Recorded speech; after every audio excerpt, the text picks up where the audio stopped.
mereka itu boleh dibeli oleh orang atau pihak yang mempunyai maksud atau matlamat tertentu.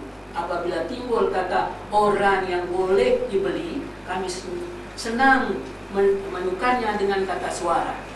Hal ini berlaku di negara besar, negara kuasa besar, atau juga negara kecil atau di sebuah institusi kecil. Jadi suara itu kita tak sedar orang boleh pakai. Kalau di transkripkan dengan game kartun itu lebih mudah lagi. Bagaimana suara pikiran diambil ya, dicoplok orang Jawa, terus simpan dalam box dengan direktur saintis masuk dalam robot yang baru. Jadi manusia baru yang boleh dibeli. Itu tak payah pakai robot-robot. Sekarang banyak orang yang beli. Baca lah saja keadaan politik di negara tetangga kita ya. Hebat ya. Jadi itulah latar belakang saya menulis puisi suara. Dan saya terbaca sebuah buku Dare to Speak Out 1985 yang ditulis oleh seorang congressman yang sudah 20 tahun menjadi ahli kongres dari parti Demokrat, Republikan jarang ya, 20 tahun. Dia menggambarkan bagaimana orang-orang, katakanlah Presiden Obama nih ya, nanti ada keluarlah buku, cepat lagi ada keluar buku. Saya membaca ada satu bagian yang pada masa John F. Kennedy yang mati di tembak ya, waktu dia nak dapatkan kempen dia perlukan uang, dan datanglah seorang hamba Allah, peniaga besar dari bangsa Jew, ini saja, gampang aja uang anda buat, tapi anda harus menyebelahi negara Israel, kalau tidak kami tidak akan keluar. Pergi sana pun juga peniaga besar ialah bangsa Jew juga, so tak ada pilihan. Tapi kalau ini sekarang tak tahulah ya, Obama. Tapi saya baca tu, mungkin nanti akan keluar dalam buku.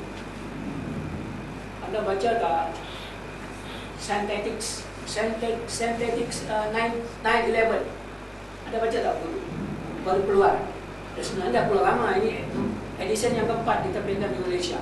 Bagaimana gambaran Twin World Trade Center yang gugur itu synthetic story made in USA. Anda baca, dahsyat sungguh kan? Baca lah kalau masuk. Jadi kita kena peka, melihat, mendengar. Saya kata bahawa dalam ayat-ayat Quran ya, tidak melihat dulu, mendengar dulu. Manusia ada telinga tapi tak menggunakan telinganya. Manusia ada mata tapi dia sebut telinga dia. Telinga lebih penting dalam saya dialog antara mata dengan apa? Mata dan telinga, ya. Nanti akan sampai nanti. Jadi kalau kita lihat ya, bukan saja dengan mata kita, telinga kita boleh melihat. Anda percaya tak? Telinga kita boleh melihat. Macam mana telinga boleh melihat? Yang pertama mata melihat. Orang kalau lihat sesuatu, misalnya satu insiden yang berlaku di tengah jalan, Anda lihat dengan mata. Tapi kalau telinga yang tidak melihat, Anda tidak dapat menyambung pendengaran cerita-cerita yang lain mengenai dengan voice yang Anda lihat dengan mata kepala. Jadi telinga memainkan peranan. Kemudian yang ketiga, otak kita lihat dengan pikiran. Sudah lihat dengan mata, dengan telinga, kemudian masuk sini pikir. Orang-orang tengok tapi tak berfikir, jadi tidak membuahkan apa-apa. Yang dilihat, yang didengar, ya begitu saja, flat. Tapi kalau kita dengar, kita lihat, kita bancu dengan pikiran, maka menjadilah satu kenyataan. Anda melihat seorang minta sedekah, tolong belum makan dari pagi, tolong. Anda dengar, Anda lihat, tapi tidak bancu di dalam pikiran, maka ini biasa-biasa sajalah. Jangan sandiwara, agaknya tak keluar ruang kita dari kocek. Tapi kalau kita berpikir, ya kalau tak dia main sandiwara pun tak apalah, ikhlas derma. Seorang yang derma adalah sesuatu yang akan dinilai, kan? Dalam ayat Qurannya, saya tak apalah ayat ini. Jadi begitulah kira-kira. Dalam halaman 60, dalam Dare to Speak ya, dalam chapter 2, Stealing the Still Small Voices. Kalau Anda baca chapter itu, akan bagaimana yang saya katakan, menggunakan perkataan pelobi apa? Orang yang jadi pelobi, lobbyist. Ya, kita pakai pelobi. Kalau alam mungkin berada di bahasa. Halaman 2, paragraf 2 halaman 60. Kedua, dari segi yang berlaku ketika saya menulis ayat suara, pertukaran atau pemindahan fahaman agama dari sunnah yang biasa kita pegang di sini, ada setengah-setengah anak muda yang progresif bertukar atau beralih ke pahaman atau ke ideologis. Saya dengar tambah betul tidak di daerah Gelang, daerah apa ini ya, sinilah Kato, banyak beliau-beliau kita yang belajar secara sungguh-sungguh memindahkan ideologi sunnah kepada sini. Jadi saya dengar katanya begitu. Paragraf 3, dari situlah kami mencipta saja ini dari rangka pertama yang menggambarkan suasana asal suara dari kata apakah kata ya atau tidak, dan kata-kata itu menjadi ya atau tidak pula tergantung pada mata, dan jika mata telah memandang uang, bagaimana pula rasa hati di dalam, dan tentu sekali segala apapun puncanya dari situ yang itu dari Maha Cipta.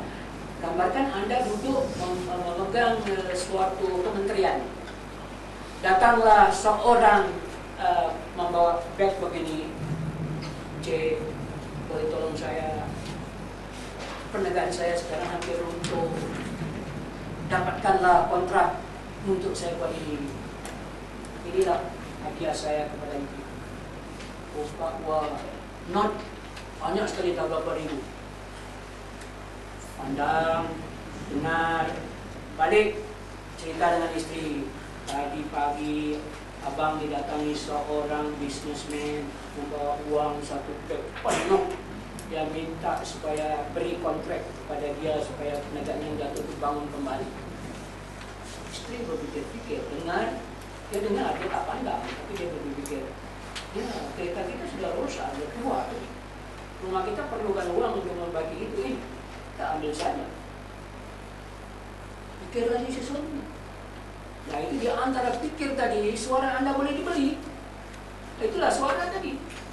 Dari satu segi itu saja. Ada lain lagi caranya yang boleh dibeli suara Anda. Ya, banyak lagi. Nah, paragraf akhir, jika kita sudah mengetahui latar belakangnya, sekarang mudah pula kita mengetahui tentang faktanya.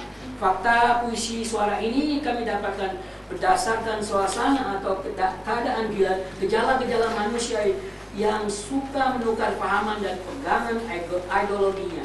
Dengan mudah sekali, hanya dibayar dengan nilai uang yang mudah habis, yang tidak kekal.